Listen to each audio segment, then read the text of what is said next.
ನಮಸ್ಕಾರ ಎಲ್ರಿಗೂ students media YouTube ಚಾನಲ್ಗೆ ಸ್ವಾಗತ. JEE mains session 2 exam time ಟೇಬಲ್ನ ರಿಲೀಸ್ ಮಾಡಿದ್ದಾರೆ ನೋಡಿ. Submission of the application forms 1st April ಅಂದರೆ ನಿನ್ನೆಯಿಂದ ಅಪ್ಲಿಕೇಶನ್ಸು ಸ್ಟಾರ್ಟ್ ಆಗಿದೆ. JEE ಮೇನ್ಸ್ ಸೆಷನ್ 2ಗೆ February 1 25th February 2025 up to 9 PM ವರೆಗೂ ನಿಮ್ಗೆ ಅವಕಾಶ ಇರುತ್ತೆ. 25th ಫೆಬ್ರವರಿವರೆಗೆ ಅಪ್ಲಿಕೇಶನ್ನ ಸಬ್ಮಿಟ್ ಮಾಡೋಕ್ಕೆ ಆನ್ಲೈನಲ್ಲಿ.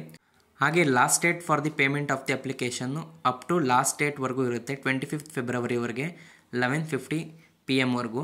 ಹಾಗೆ ಡೇಟ್ಸ್ ಆಫ್ ಎಕ್ಸಾಮಿನೇಷನ್ನು between 1st April to 8th April. ಏಪ್ರಿಲಲ್ಲಿ ನಿಮ್ಮ ಸೆಷನ್ 2 ಎಕ್ಸಾಮಿನೇಷನ್ನ ಕಂಡಕ್ಟ್ ಮಾಡ್ತಾ ಇದ್ದಾರೆ. ಯಾರ್ಯಾರು ಸೆಷನ್ 2ಗೆ ಅಪ್ಲೈ ಮಾಡಬೇಕು ಅಂತ ಇದ್ದೀರಾ, ನಿಮಗೆ ಡೇಟ್ಸು ಸ್ಟಾರ್ಟ್ ಆಗಿದೆ. ನೆಕ್ಸ್ಟ್ ಸ್ಟೂಡೆಂಟ್ಸಲ್ಲಿ ಏನು ಡೌಟ್ ಇರುತ್ತೆ ಅಂತ ಅಂದರೆ ನೋಡಿ, JEE ಮೇನ್ಸ್ ಸೆಷನ್ 1 ಜನವರಿಲಿ ಸುಮಾರು ಜನ ಬರೆದಿರ್ತಾರೆ, ಅವರು ತಿರ್ಗಾ ಅಪ್ಲೈ ಮಾಡಬೇಕನ್ನೋಷ್ಟು ಸಹ ಡೌಟ್ ಇರುತ್ತೆ.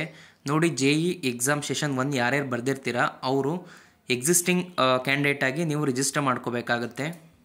ಹಾಗೆ ಯಾರ್ಯಾರು ಹೊಸ್ದಾಗಿ ಫಸ್ಟ್ ಟೈಮ್ JEE ಸೆಷನ್ 2 ಬರೀತಾ ಇದ್ದೀರಾ ಅವರು ನೀವು ಏನಿದೆ ಫಸ್ಟಿಂದ ನೀವು ಕೋರ್ಸು, ಪೇಮೆಂಟು ಮತ್ತು ಎಕ್ಸಾಮಿನೇಷನ್ ಸೆಂಟರ್ ಎಲ್ಲನೂ ಫಸ್ಟಿಂದ ಸ್ಟಾರ್ಟ್ ಮಾಡಬೇಕಾಗತ್ತೆ ನಿಮ್ಮ ಅಪ್ಲಿಕೇಶನಲ್ಲಿ. ಈಗ ಆಲ್ರೆಡಿ ಯಾರ್ಯಾರು ಫಸ್ಟ್ ಸೆಷನ್ ಬರೆದಿರ್ತೀರಾ ಅವರು ಎಕ್ಸಿಸ್ಟಿಂಗ್ ಕ್ಯಾಂಡಿಡೇಟಾಗಿ ನೀವು ರಿಜಿಸ್ಟ್ರೇಷನ್ನ ಮಾಡ್ಕೋಬೇಕಾಗತ್ತೆ. ನಿಮ್ಮ ಅಪ್ಲಿಕೇಶನ್ನಲ್ಲಿ ನೀವು ಕೋರ್ಸು, ಪೇಪರು ಮತ್ತು ಮೀಡಿಯಮ್ ಆಫ್ ಕ್ವಶನ್ ಪೇಪರ್ನ ಸೆಲೆಕ್ಟ್ ಮಾಡ್ಕೋತೀರಾ. ಹಾಗೆ examination as per the available options ಅದನ್ನು ಸೆಲೆಕ್ಟ್ ಮಾಡ್ಕೋತೀರಾ ಮತ್ತು ಫೀ ಪೇಮೆಂಟ್ನ ಮಾಡ್ತೀರಾ. ಏನಾದ್ರು ಡೌಟ್ಸ್ ಇತ್ತು ಅಂತಂದರೆ ಕಮೆಂಟ್ ಮಾಡಿ. ಧನ್ಯವಾದಗಳು ವಿಡಿಯೋ ನೋಡಿದ್ದಕ್ಕಾಗಿ.